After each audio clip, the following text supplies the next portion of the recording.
Greetings, readers and friends. Harvey Michaels here. I'm thrilled to welcome you to our adventure into Danshui, President Plunge, Book 1, Evacuate or Pay. It was an electrifying story to write, and I can't wait to share some with you today. Before we dive in, don't forget to hit that like and subscribe button if you haven't already. Your support means the world to me. Thank you kindly. Okay, here we go. Danshui, President Plunge, Book 1, Evacuate or Pay. Chapter 2, Enter it in the log then.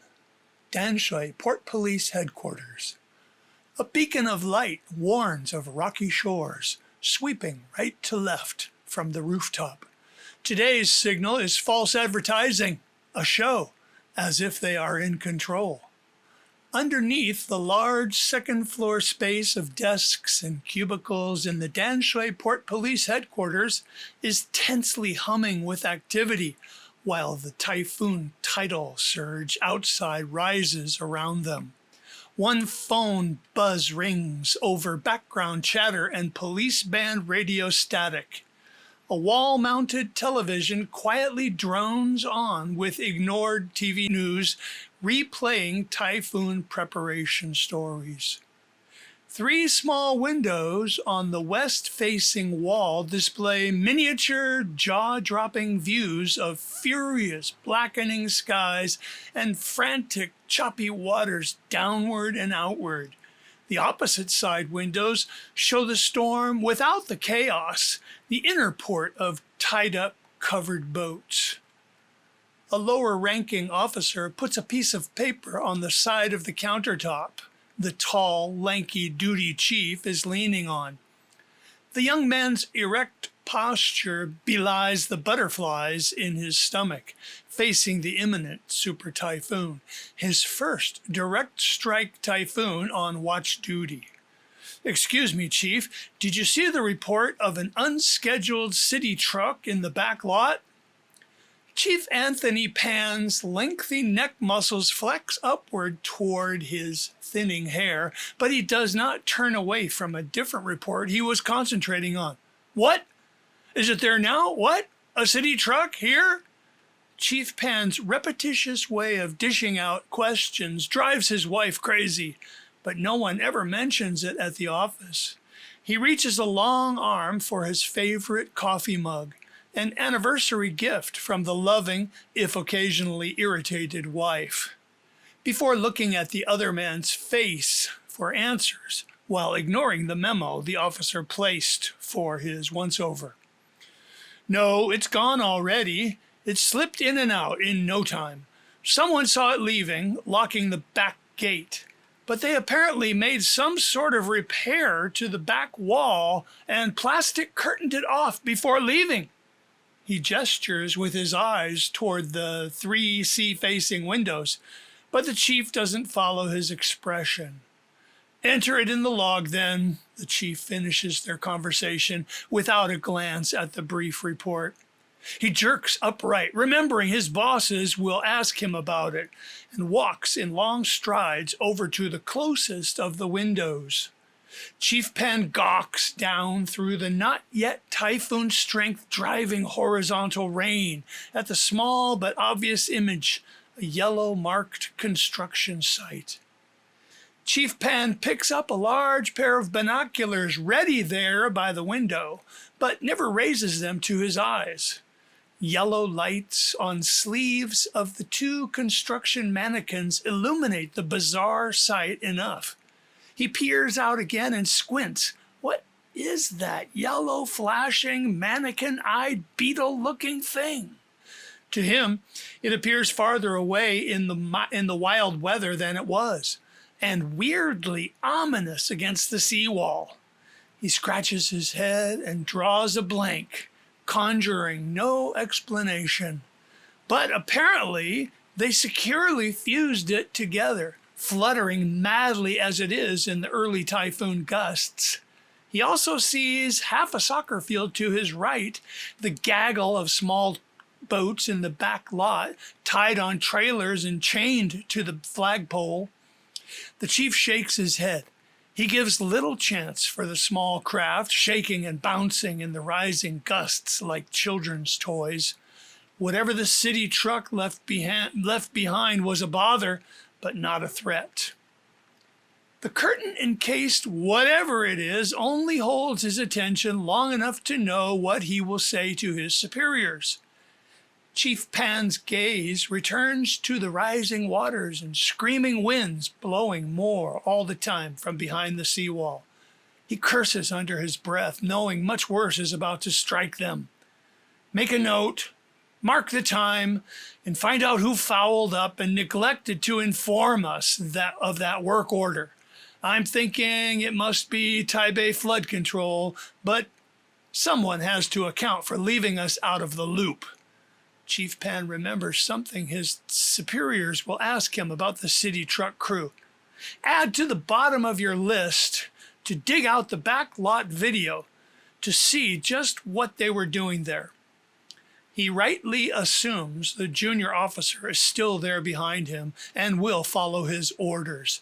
Chief Pan has been at Fisherman's Wharf since before New Taipei was called New Taipei, and on their turf, things are always done by the book.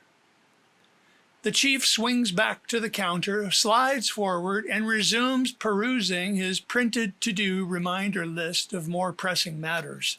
He scrunches his face and tisk-tisks where he sees no check-off marks in a few of the boxes under typhoon preparations. Several of his requests for information on storm preparations in and around the port jurisdiction have gone unanswered. He could assume that meant the matter was finished, but that will not fly with his commander. So far, automatic follow-up emails were not answered. His eyebrows furl and unfurl as he settles in his mind he has covered his responsibility. That is the name of his game, staying out of trouble with his superiors who inherently only notice his errors.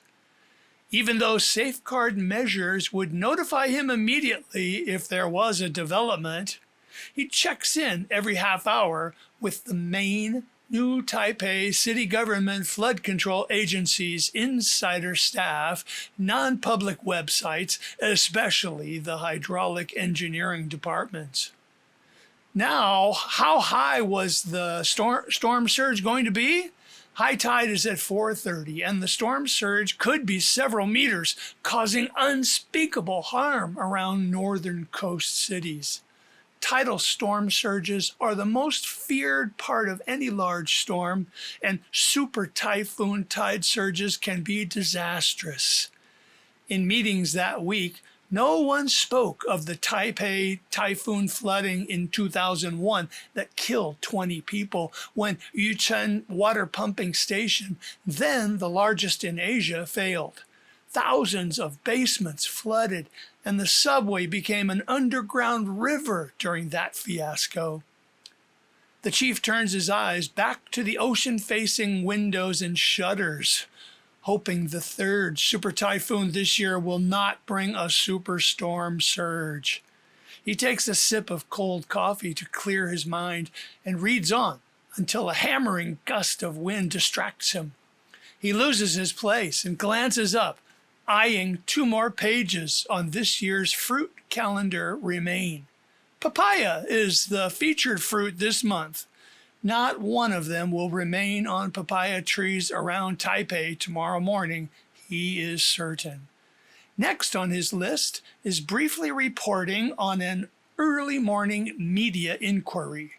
A news magazine phoned, today of all days, requesting an interview regarding the new light rail construction project linking Danshui port with downtown Taipei through many new neighborhoods. Up till now, all with no MRT connections. Soon, they would be fully integrated into modern mass transportation systems. Currently, only a 3-kilometer stretch of 2-lane road connected Fisherman's Wharf with the last stop on the Taipei-Danshui MRT line in Old Town Danshui. In a few short years, everything would be different. It was a big story. and would radically change the landscape and the local communities. But it wasn't a story the port police would get involved with. Not today or next week, not until the brass said when and how to cooperate. The list of staff work schedules and contact numbers are close by on another of the chief's printed lists. He taps his finger next to his replacement's name and sighs in relief at the idea that, however long it turns out, even this outlandish day would soon enough be history. Some non-essential personnel, because of the government-declared typhoon holiday, are at home today. That increased the tasks for the police on duty. The chief shrugs to himself. Well, phone calls are covered, except for police and emergency agencies. All calls are going to voicemail. The floors and bathrooms can be cleaned again tomorrow. Nobody has to make pots of coffee for them anymore. The new push-button coffee maker makes steam-pressured brewed espresso coffee 2 cups at a time. The chief smiles down at his half-filled mug, thinking of the coffee machine. None of the officers working today will complain, not verbally at least, but they will dare look at their smartphones more than usual and stretch their breaks out longer. We can't ignore small stuff like that unless a serious situation breaks out. Meetings this week were all mindful of the exceptional typhoon season this year. Well aware, 3 times already in 2016, large and super typhoons severely damaged the east, south, and center of Taiwan. No one entertains superstitions in the port police, not openly, but now that Noru was here, they could say it. It was our turn. So far, duty-wise, it was quiet. Chief Pan grins at this and knocks on the wood counter. Land and sea warnings grounded all boats. The typhoon eliminated half of their normal storm weather duties, electronically watching the surrounding areas. The surrounding seas. It was illegal and suicidal to be out on a boat now.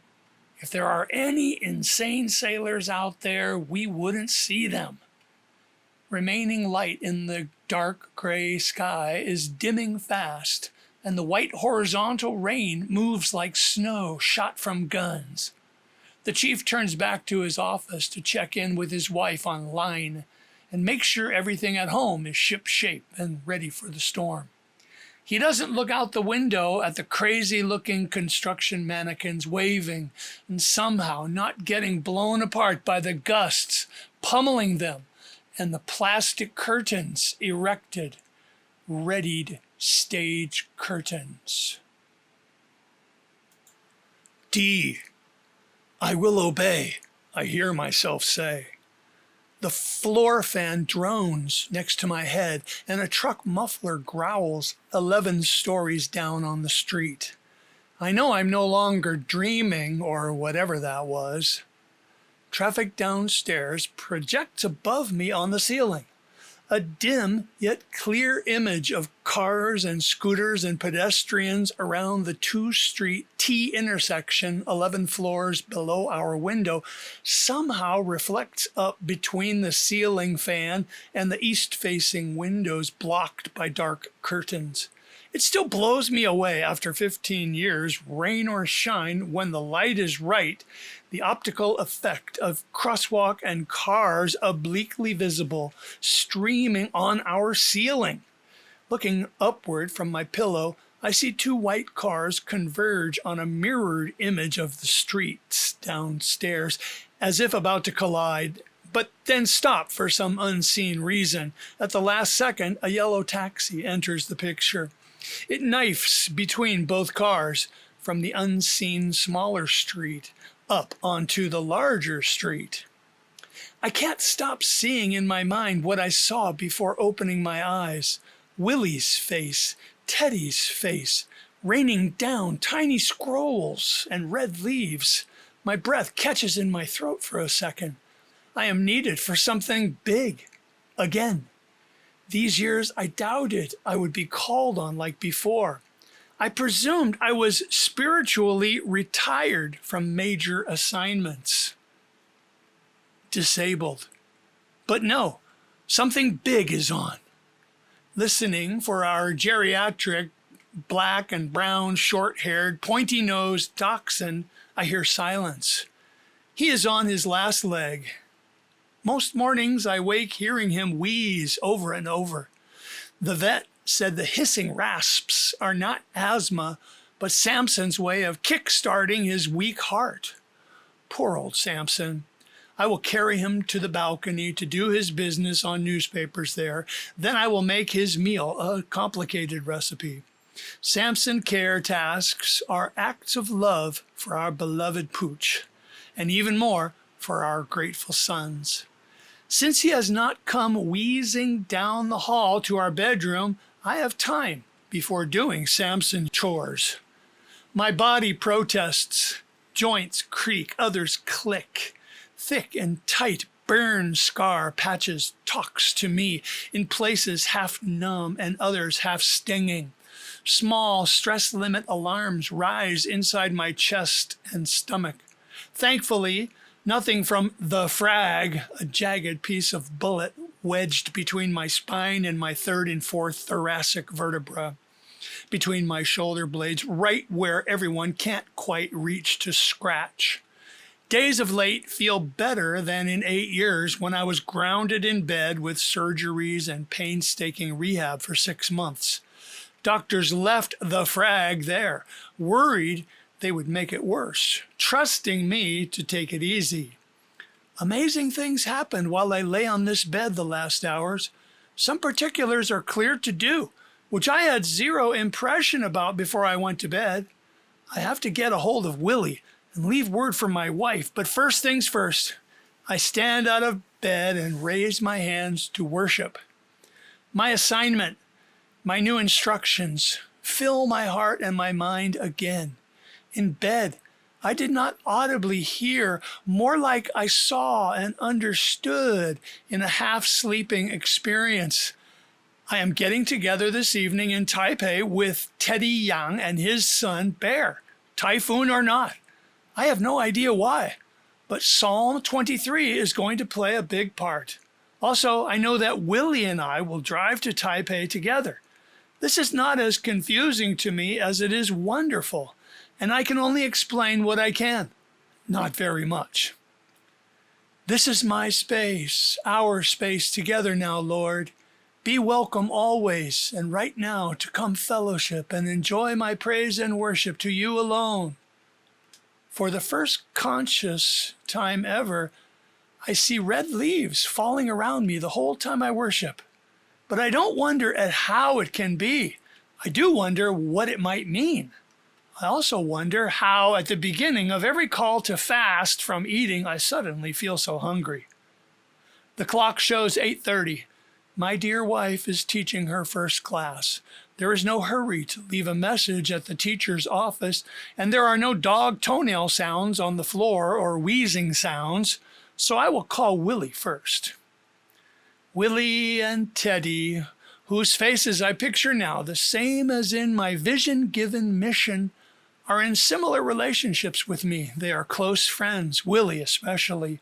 I have also been guiding them temporarily and indefinitely as an older Christian to a younger one. Teddy moved to Taipei when his and my life blew apart 8 years ago.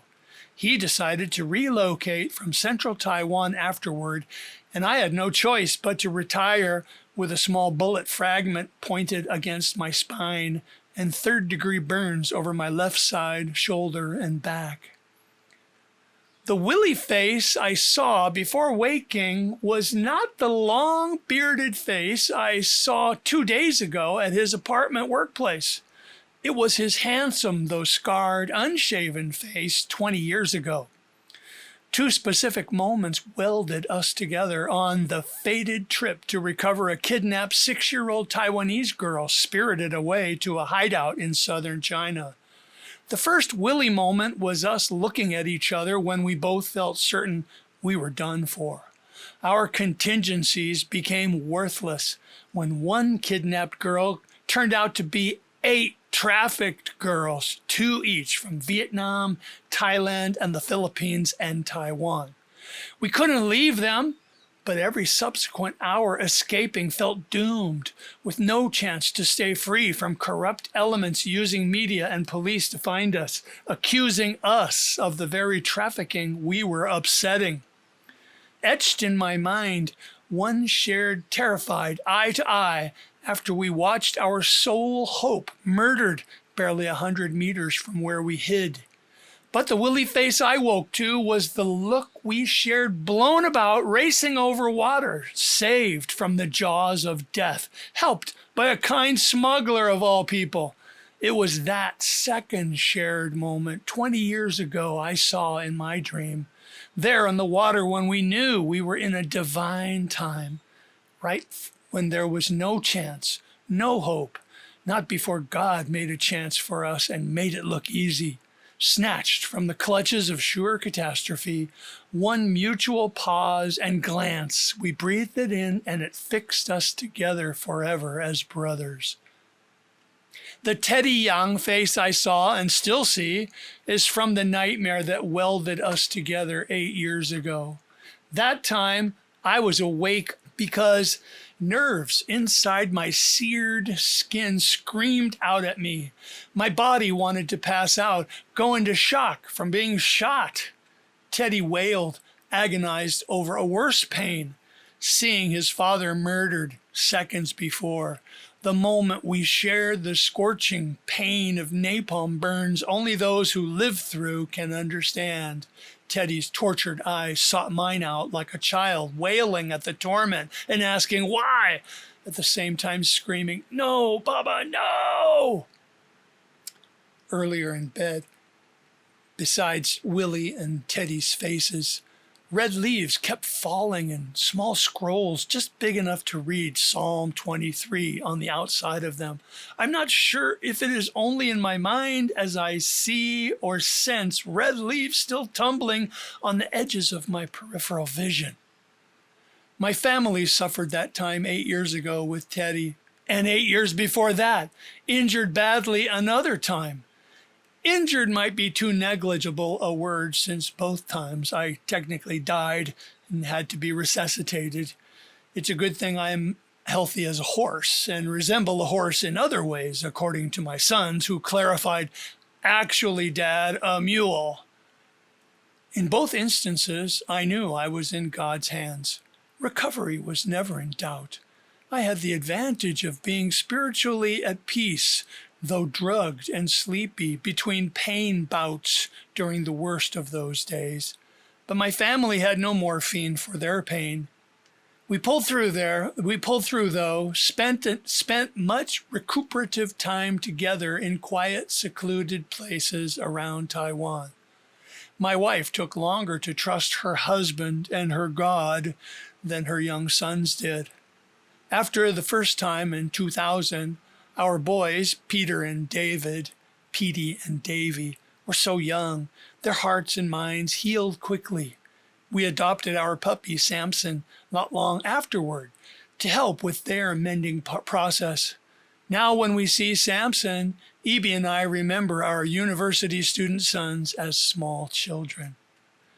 My thoughts roam to picture Willie's now bearded face. Besides many extreme shared experiences, our constant friendship is over 20 years now. Few of those years Willie was bearded, only since 2008. Willie lost his closest friend then, another of my oldest friends, Pieface, husband to Wanda. Wanda was Willie's best and oldest friend since childhood. She died in the 9/21 quake, 9 years before her husband, Pieface. When Wanda died, and then when Pieface died, each time Willie suffered, bore too much of it alone, and it changed him. 16 years missing Wanda and bearded the last years in dedication to resolving Pieface's murder. Evie changed too, both of the times I died. At the moment of both events, I was sure I was about to pass on, and I welcomed it. Who wouldn't? To perish at an unexpected moment, protecting someone and working openly for God? Not that my doing anything has anything to do with my earning a way of going to heaven. That was settled long ago at a place called Golgotha by the most important name in all of history, who was also God's son. Oh, look, I will die now for sure. I will open my eyes and you will be there, Lord, I thought. There was peace and no fear in either moment of facing death. My experience after waking was more like the opposite place in heaven, but that is another story. My dear wife does not enjoy me sharing such recollections or reliving events or hearing me say how I was fine with dying. She understands what happened and that I want to stay with her and love her forever. But it is not a pleasant topic for her, not a gratifying thought to think over again. Plodding down the hall to the living room and a phone, I glance into our son's bedroom and push down the pang of sadness that rises sometimes twice a day, like high tide when I miss them, especially morning and night. Why are you still susceptible to this melancholy? I answer myself, because Petey is just a freshman, only 3 weeks away from home. Their room and my heart feel wrong with them gone. They visited 3 short weeks ago for a whirlwind 46 hours, and I am still listening for their voices asking about breakfast or Samson. Since the boys left, family memories are like a many-edged origami I pull on, unfolding to another and another story view. What a difference a day makes. I remember walking in the other direction last night to bed, anticipating nothing more than Trudy and Mandy coming to make cookies. Evie left me a note on the table, pinched by a mini alligator clip topping a souvenir Taipei 101. Sweet potatoes in the rice cooker, love you. I think, me too, and resist the urge to have a look. The first hours of a surprise fast are uniquely challenging. Samson wakes from an air-kicking dream in his doggy bed. He stretches out on his side, comfortable in a ratty old sweater, and looks at me vacantly, like he might sleep some more. Willie picks up on the first ring. He tells me he made a perfect, chewy, eggy danbing pancake, and he tells me the typhoon augured onto Taipei just as he thought it would. His good mood surprises me. He's been less than a happy camper about life lately, not down, but preoccupied, sliding into his technology projects for days at a time and not sharing much about it. Willie, I think we're going to Taipei today. Dee, I'm already going to Taipei today.